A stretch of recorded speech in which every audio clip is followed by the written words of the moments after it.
Early computers could be used by just one person running one program. To overcome this inefficiency, so many people could use the machine, time-sharing was developed. The obvious next step was to allow each person to run several programs. Unix is one of the multi-programming operating systems that now lets each person execute several programs simultaneously. But the usefulness of multi-programming was restricted by the existing terminals. Then the first multi-programming terminal was built.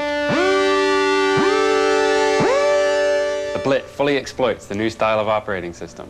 The BLIT has a 68,000 microprocessor, a quarter megabyte of memory, and a standard RS-232 terminal connection, all on one small board. 100 kilobytes of the memory is visible on an 800 by 1024 dot screen. The BLIT also has a keyboard and a digitizing mouse. I point to things on the screen with the mouse. I can also use the mouse to sweep out working areas instead of typing in coordinates. The mouse fits comfortably in the hand with its 3 buttons under the fingers. A small arrow on the screen shows where the mouse is pointing. Buttons are often used to select actions from a menu. Moving the mouse with the button depressed changes the selection. Lifting the button completes the selection, such as deleting a working area. But sometimes an extra button hit is needed to confirm the action. What are these working areas? They are called windows or layers. All share the same screen and act like regular independent terminals. I can make a new layer at any time and use it to run Unix commands. For example, I can type who to see who's using the computer. Each layer is separately programmable, so I can customize each one to a particular job, such as text editing. The editor is controlled mostly by the mouse, which selects the text, deletes it, rearranges it, makes changes.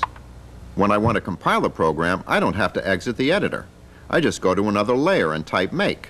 It's just like another terminal on the same screen. Unix compilers are slow, so to entertain myself while I'm waiting, I can play Asteroids. You see? Compiler errors print out even while Asteroids is running. Is graphics good for anything other than playing games? Of course. Graphics is useful for many things, such as integrated circuit design. I can browse across the surface of a chip and instantly see design errors. Now you can see the unique advantage of this terminal. The debugger is running independently, debugging the circuit plotting program, and it stopped the program as it drew the error. Usually a debugger is a clumsy tool because it involves 2 separate processes, the debugger and the broken program. But a debugger fits smoothly into the BLIT environment.